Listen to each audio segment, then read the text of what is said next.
While everyone's taking their seats, let me just say three very quick things to begin this panel.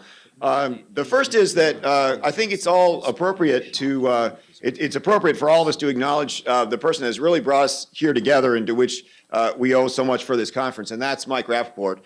He was thanking a lot of other people yesterday, but I think that he is truly the one whose devotion and dedication to this conference makes it happen each year. So I would like everyone to join me in a round for him.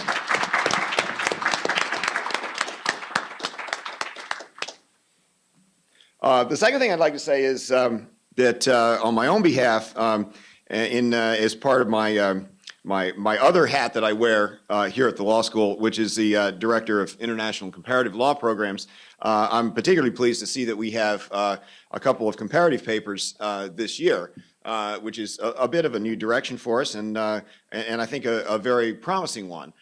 So I think we hope to further internationalize everything around this campus, including this conference, and it's a good start to be doing it this year, including with the paper that we're now going to hear.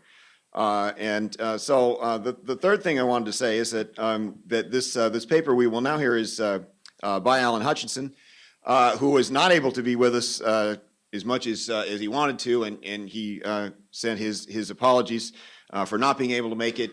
He had some personal things come up at the last moment, and so was not able to make the trip. And our thoughts are with him as he works through those things. And in his place, we will have Wyman Schwarzschild from our law school to play the role of Alan Hutchinson. It's as close to a international and comparative presentation as we can make, and so albeit not Canadian, here is Wyman to start us off.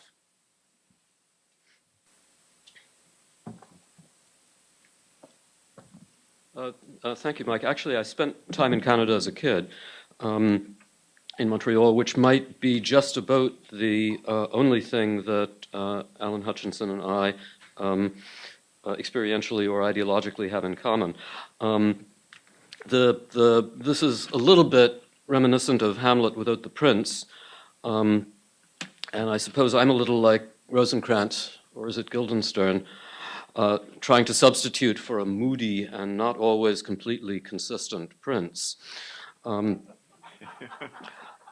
I confess the other image that occurs to me is a picture of Chuck Hagel asked to fill in for Benjamin Netanyahu, which might be something of a bad dream for all concerned. I'm not sure that I'd be able to summarize Alan Hutchinson's paper in my own words, so instead I will try to summarize in his own words with an occasional interpolation, and perhaps with a coda from me at the end. So, here goes. I, Alan Hutchinson, begin with the idea that for constitutional adjudication, theories of interpretation are where the theoretical rubber hits the practical road. Judges draw upon interpretive approaches to give meaning to constitutional provisions and to resolve actual disputes. Much is perceived to be at stake in such encounters. Top of the list is legitimacy. Insofar as judges have veto power over the decisions of elected officials, they need to maintain a genuine distinction between their personal views and those of the law or the Constitution itself. Without some reliable mode of interpretive metric, judges will be unable to claim any special authority or legitimate force for their legal decisions. I, Alan, am deliberately ambiguous about whether any theory of interpretation is up to the task, or whether what are perceived to be the high stakes in the debates over interpretive theory really are so high after all. Instead, my main focus is on Larry Solom's defiant claim that the new originalism is not a political ideology, but is a constitutional theory, and that originalist ideas are embraced by legal theorists of both the right and the left. I, Alan, say that Solom is both right and wrong. He is right that in the abstract, no particular interpretive theory has any necessary connection to a specific political ideology. However, No theory arises and operates in the abstract. It is always embedded within an informing, albeit shifting, historical and political context. So located, originalism takes on a particular ideological slant. This is forcibly brought home by a comparison of originalism in the United States and Canada. The resounding upshot of such an exercise in comparative jurisprudence is clear. The American originalist's sin is to preach legal theory, but to practice political ideology. It seeks to pass off contingent truths as universal verities. Now, in recommending what judges should be doing, jurisprudes, Allen uses the phrase jurists, by which I think he means, it's clear he means jurisprudes, might be forgiven for simply putting out there their vision of what the Constitution should mean as a matter of political morality. Allowing for the Verfremdungseffekt, I take this to be Allen's own view, at least as for Americans. I understand that Allen might take a different and opposite view for Canadians. The constitutional text is not considered to be unimportant. Allen, I concede, importantly, I think, but nor is it final or determinative in its authority. Until a couple of decades ago, this had become the accepted way of proceeding. However, the difficulty with this was that it not only threatened to expose the democratic illegitimacy with a pomo ill in parentheses there, to expose the democratic illegitimacy of constitutional adjudication, but it gave jurisprudes, no special or privileged authority. They were simply cast as another cadre of ideological warriors, albeit outfitted in respectable garb and speaking in measured tones, whose views were accepted or rejected on their political merits.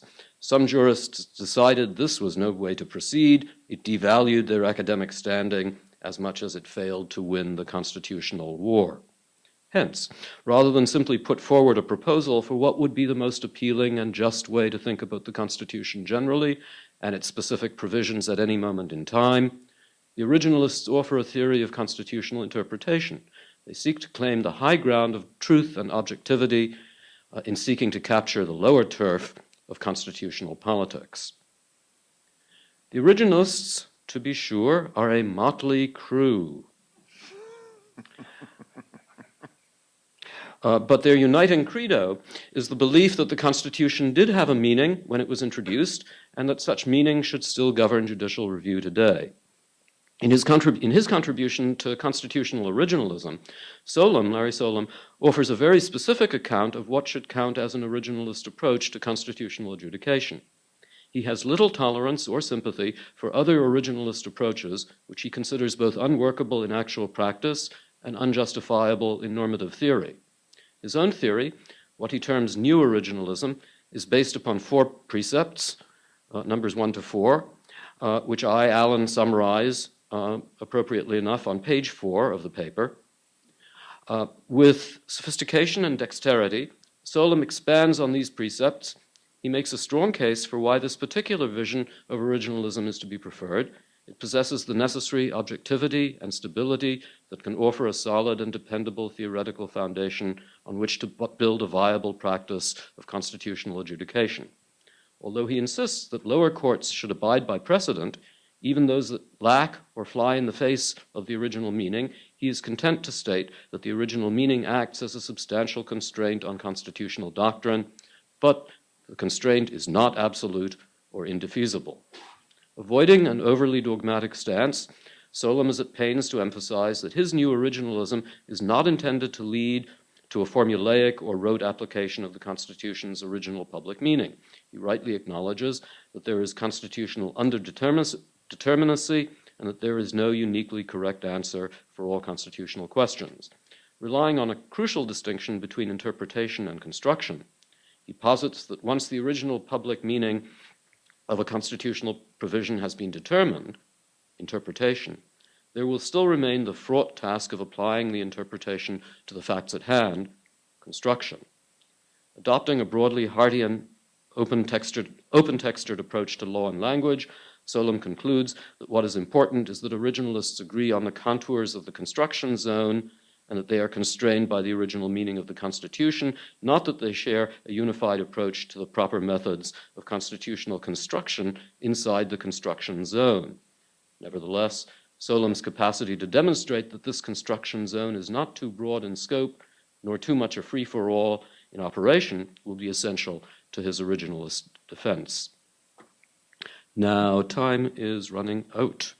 Robert Bennett, Larry's sparring partner in constitutional originalism, makes a convincing argument that for all his protestations, Solom is more organicist, Allen's term for living constitution person, than he claims. Solom's efforts to defend the distinction between interpretation and construction seem obscure and self-defeating. To concede, as Solom does, that judges have considerable leeway in their efforts to complete and refine the construction zone is to give almost the whole interpretive game away. This is the crucial phase of the adjudicative performance and demands greater definition and restraint if it is to meet Solom's originalist ambitions. Indeed, pushing on beyond Bennett's argument, Solom's whole conception of adjudicative practice is unrealistic. Judges do not engage in a neat and sequential two-step process of decision-making, constitutional interpretation followed by constructive application to the facts. Beginning with the dispute at hand, judges engage in a constant to and froing between norms, facts, and outcomes. Judicial decision-making is a more integrated and fluid process. They may present their final judgments as more or less an unfolding demonstration of legal logic, but their actual decision-making is guided by a much fuzzier operational logic. Judges are not the analytical purists that their judgments often portray or suggest. Allen goes on to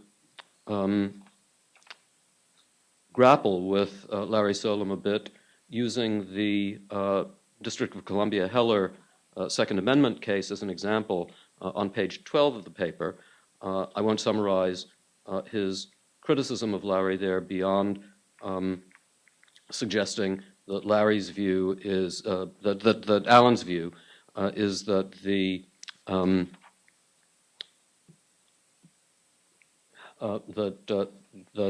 Larry's view of the original meaning of the Second Amendment is entirely contestable and was effectively contested by Justice Stevens, and that Larry Solom's choice of original meaning for the Second Amendment is politically driven rather than driven by text or original meaning. Stepping out then, so much for Allen. There's a lot more here, but not a lot more time. Stepping out from under my understudy hood, as Michael said I might, I would distill at least 3 points from Allen's paper, which are perhaps somewhat mutually contradictory. Point number 1, Larry is a political hack. Originalism, Larry's in particular, is an intellectually untenable front for ever-changing but ever-conservative right-wing politicking. Point 2, Larry isn't a political hack. It's the Constitution, in any flavor of originalism, which represents values that leftists today, at least, consider conservative, specifically individual liberty and limited government.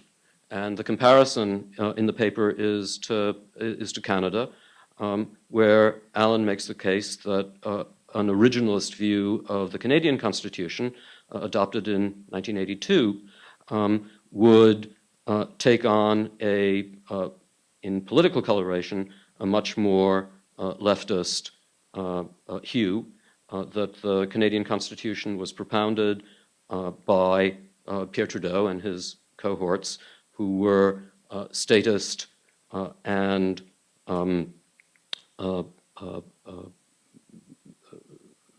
technocratic and paternalist, and that hence originalism, either with respect to their intentions or with respect to the 1960s and 1970s era background for the development of the Canadian Constitution, that in terms of its meaning in that era would be a much more left-friendly would have much more left-friendly results. Third point, Hutchinson concedes that constitutional text is important, even for the kind of constitutional adjudication that he, Hutchinson, seems to favor. And on the other hand, Larry Solem is a limited originalist, if not, in Hutchinson's words, a fair-weather originalist. In other words, construction, as opposed to interpretation, legitimately takes other things into account than original meaning. And there are occasions, emergencies, or moral horrendousnesses, and indeed when precedent should supervene, when original intent shouldn't govern. So an outsider might be forgiven for asking both Alan Hutchinson and Larry Solem, apart from political sensibilities, and allowing for how matters of degree or emphasis among originalist considerations and legitimate non-originalist considerations, allowing for that, how much really are you two guys different to each other, Hutchinson and Solem?